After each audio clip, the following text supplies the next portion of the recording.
इधर जैसे जैसे 2026 करीब आ रहा, परिसीमन पर बयानबाजी तेज होती जा रही है। पहले दक्षिण भारत के राज्यों ने आवाज उठाई और अब झारखंड में भी विरोध के सुर उठने लगे हैं। जेएमएम ने परिसीमन को बीजेपी की साजिश करार दिया है। क्या आरोप लग रहे हैं, देखिए रिपोर्ट। लोकसभा सीटों के परिसीमन को लेकर देश में उबाल है। दक्षिण भारत के राज्य इसका विरोध कर रहे हैं। दरअसल 2026 में लोकसभा सीटों का परिसीमन होना है, जो जनसंख्या के आधार पर होता है।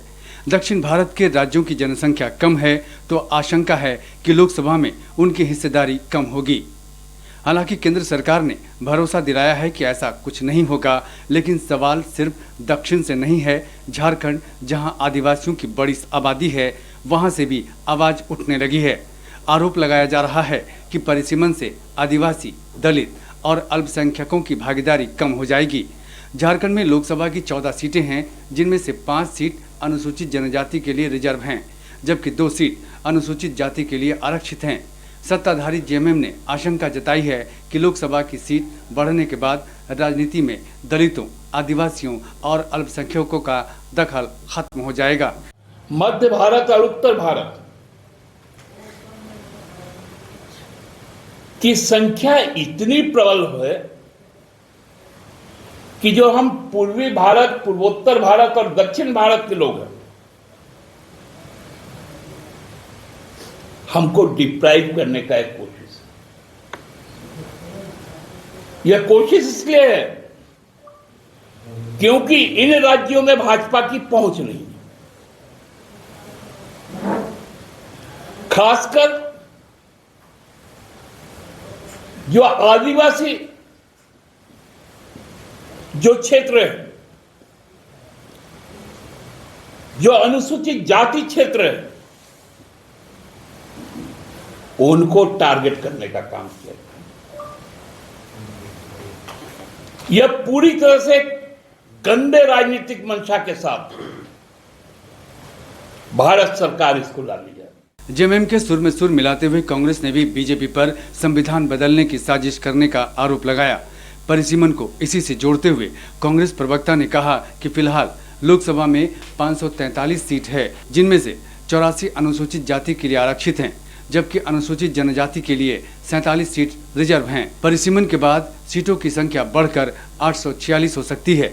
आशंका जताई जा रही है कि अनुपात के हिसाब से अनुसूचित जाति और जनजाति के लिए रिजर्व सीट कम हो सकती हैं। हम लोग लगातार इस बात को कह रहे हैं कि भारतीय जनता पार्टी धीरे धीरे संविधान को बदलने की दिशा में आगे बढ़ रही है, और परिसीमन भी इसका एक उदाहरण है। परिसीमन एक उदाहरण यह भी है कि कैसे हम आदिवासियों की, कैसे हम दलितों की आवाज को संसद में ना गूंजने दें।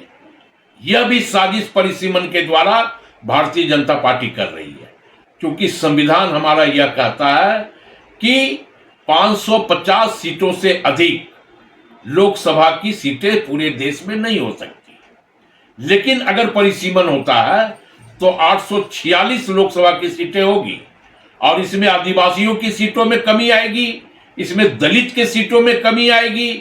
तो स्वाभाविक तौर पे आप उसकी आवाज को संसद में गूंजने नहीं दोगे, उसकी आवाज को आप बंद करने का काम करोगे। तो ये एक सोची समझी राजनीति भारतीय जनता पार्टी के द्वारा पूरे देश में किया जा रहा है। कांग्रेस के आरोप पर बीजेपी ने 2008 की याद दिलाई, जब यूपीए सरकार के कार्यकाल में परिसीमन कराया गया था। बीजेपी ने इस मुद्दे पर कांग्रेस पर दोहरी नीति का आरोप लगाया। उनको लेकर झारखंड मुक्ति मोर्चा की जो सोच है, वो समझ में आती है कि एक क्षेत्रीय दल होने के नाते वो सिर्फ अपने हित की बात सोचते हैं, राज्य से बाहर की बात नहीं सोचते। लेकिन उनके सुर में सुर अगर कांग्रेस पार्टी भी मिला रही है और कांग्रेस पार्टी भी परिसीमन का विरोध कर रही है, तो उनको इस बात का जवाब देना चाहिए।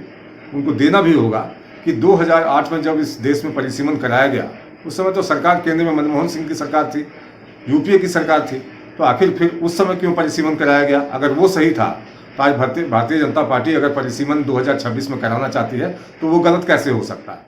हालांकि यहाँ ध्यान रखना जरूरी है कि 2008 में सीटों की संख्या में बदलाव नहीं हुआ था, और वो भी झारखंड में लागू नहीं हुआ था। अब 2026 में सीटों की संख्या बढ़ाने की तैयारी है, तो इसका व्यापक असर पड़ सकता है। क्षेत्रीय दलों ने इसका विरोध किया है और तमिलनाडु के मुख्यमंत्री M.K. स्टालिन ने 22 मार्च को बैठक बुलाई है, जिसमें हेमंत सोरेन भी शामिल हो सकते हैं। देखना होगा आगे इस मुद्दे पर राजनीति कौन सा मोड़ लेती है। संतोष कुमार, कशिश न्यूज, रांची।